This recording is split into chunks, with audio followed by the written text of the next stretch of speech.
Well, good morning. Welcome to another Wine Steward video. And cheers, salute, and do you mind if I have a sip, please? Ooh, that's nice. This is a sparkling wine about which we will be talking about quite a bit in a couple of minutes. Not just this one, but 4 others like it. Are you intrigued? We're gonna have some fun up here at the wine bar this weekend. I'll get to that, but let's tell you about this first. This is my prop, actually one of 3 props, reminding me to tell you about our next wonderful sit-down presentation style tasting and sales event here at the Wine Steward. Yes, we say presentation style because these are events where you are seated for about 2 hours to taste about 12 wines, one at a time, and hear about them, smell them, taste them, and don't just say, that's very good. You buy some. How about that? In other words, this is the very best way to buy a wine. These events, which do cost you $45 or $50, are well worth it. You could just say, hey, I got my money's worth. We get our money's worth if you actually buy some wine. The store is sustained by wine club memberships, by people milling around downstairs and buying bottles, but especially by A, wine club, and B, these events. They work for us, they work for you. This is the very best way to shop for a wine. You get to hear about it, you get to smell it, you get to taste it, and then you get to choose, and you get to enjoy special event pricing. All right, I'll get off that box and just say our next tasting event involves Tom Switzer and myself. Let's just say this guy and this guy talking about this, and actually fighting sometimes. We reserve our arguments, our little, like, we're almost like brothers, so we tend to like spar sometimes, but we save that for before event and after event, and promise to mostly behave during events. But Tom Switzer and I will stand or sit, once we're tired, on each side of a television set, a screen up here, on which there will be very beautiful pictures from France of vineyards and winery dogs and shit like that.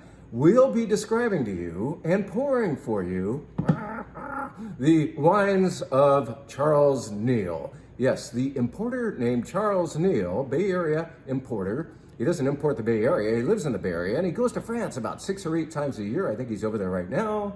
And Charles is a fantastic importer of beautiful French wines. As many of you know, Charles comes, I need a Charles prop. He comes every December to represent Champagne and other beautiful French wines. We only have the honor and pleasure of having Charles here once a year. The guy gets around, he can't visit more often than that. We realized so many of you enjoy his wines. They're worthy of being shown more than once a year. And so about 5 years ago, Tom and I started to do an August version. So here's August, and here comes that event on August 8th, where Tom and I will attempt to behave. Tom will even make a little piece of food for you guys, and maybe I will too. We will present to you at least 12 wines imported by Charles Neal, and it'll be grand. That is finally a Sunday event for those of you who can't get out of work early enough to come to our Tuesday or Wednesday evening events. We're gonna do this, I believe, at 5 o'clock on Sunday, August 8th. You know what? If this fills up, then we will in fact do a second version on Tuesday the 10th. So sign up for that Sunday event, fill it up, and then I can announce to the rest of you, disappointed, that we will have a follow-up event with the exact same wines. How about that? So be looking. It's gonna show up at thewinesteward.com any minute now. You're gonna be seeing this offered to the first 26 people to RSVP. Why is this in front of us? Well, this is one of those great lessons that many of you learned so long ago, that real Chablis, great Chablis, is no oak, usually no oak Chardonnay from the northern part of Burgundy, France. It's not a jug wine made in the Central Valley. They stole the name Chablis. Real Chablis, as made for hundreds and hundreds of years, is grown in Chablis, grown and made there. And this is an example that we will be tasting that Sunday afternoon, evening. How about that? So that's a more useful prop than these guys. All right, so that's my announcement of our next tasting event. Now, let's get into what's happening at the wine bar and just show you the menu. Boom. How about that? This looks like it usually does, right? Every week, though, it's different. This week, it's quite a bit different because I had to cram more wines onto it. There are now 3 different tasting flights on which you may embark. Or you can have glasses of anything on here if you just want to get to know a wine better and ditch the whole tasting thing. I recommend tasting a flight and then having a glass of whatever really struck you. How about that? But anyway, we have a lot of wine on there. And why is that? Because 2 or 3 months ago, I got a text from Todd Anderson, one of our 2W Set 3 certified wine know-it-alls, that sometime in July, it will be National Prosecco Week. Well, here it is. I looked it up a week or 2 ago and I thought, did we miss it? Did we miss it? Because Todd hasn't said anything about it lately. And I just kind of I said, yeah, right. I want to honor Todd's pointing that out and the fact that he works his ass off around here, and thank Todd with the recognition of what he told us and by doing an entire Prosecco flight. Yes, we have a red flight. We have a refreshing flight besides that of still wines, rosé and dry white. But let's tell you about this Prosecco flight. Why? Because you don't care. That's the problem about Prosecco. I think Prosecco kind of dug itself a bit of a grave and now has to claw its way out. A grave signifying the consumers thought that Prosecco is only inexpensive, meaningless wine. Now Prosecco is trying hard to prove otherwise. We are going to prove otherwise by showing you 5 examples of Prosecco. I think the very best way to understand a wine style is, or a wine type or a wine region, is to have it repeatedly. So why not 5 Proseccos? Let's show you what they are. And in the meantime, just give you a brief lesson on Prosecco. Prosecco is the name of a region. It didn't used to be the name of the region. It used to be the name of the grape. I know that's confusing, but the Prosecco producers decided we need to strengthen our brand. We need to call our region something identifiable, something that people will remember, the same way people know Chianti Classico. That's a wine region in Tuscany. The same way people recognize Barolo within Piemonte. That's a wine region for the greatest Nebbiolo in the world, arguably. Well, in 2009, they renamed their region Prosecco, whereas they used to call the grape Prosecco. Well, another local name for that grape was Glera. So they've decided, okay, now the region is Prosecco and the grape is Glera.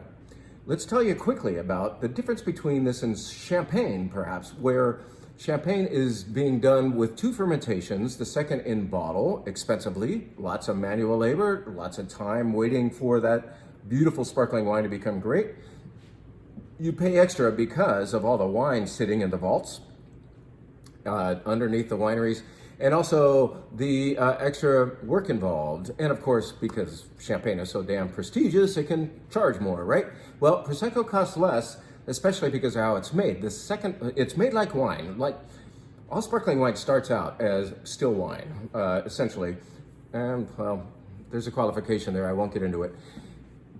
But you have a second fermentation, rather than it happening in individual bottles, it happens in big tanks. This is called the Charmat method. So that's how Prosecco is nearly always made, in big tanks with this second fermentation. So then it is quickly filtered and goes into bottles like this. So that's how this wine right here was made. This is a Prosecco DOC, meaning it came from the general Prosecco region, just like it could have come from here, here, here, here. So it's a DOC, Denominazione di Origine Controllata. How about that? I'm not Italian, sorry, I just destroyed that, but I'm gonna destroy this too. This is called La Gioiosa. Try to say that after you've had 3 glasses and you're probably going La Gioiosa or something like that. But this is our entry into this world of Prosecco for you. We wanted to start kind of like with the good stuff, not the great stuff, not the distinctive stuff, but the stuff that fully describes, better than La Marca, let's say, Prosecco. This is a very, very good one. This particular one is a brut. Yes, Prosecco can be made as extra dry or brut, or now extra brut, and it can even be dry, which is confusing. I just went all over the place as far as sweetness levels, but the funny thing is dry is the sweetest, extra dry, a little less sweet, not even detectably sweet, it's just more fruity, and then you get to brut, going down in dryness, which has a little more attack, and then that extra brut is the bone dry stuff, and it's actually going to be represented by wine number 5 in this flight.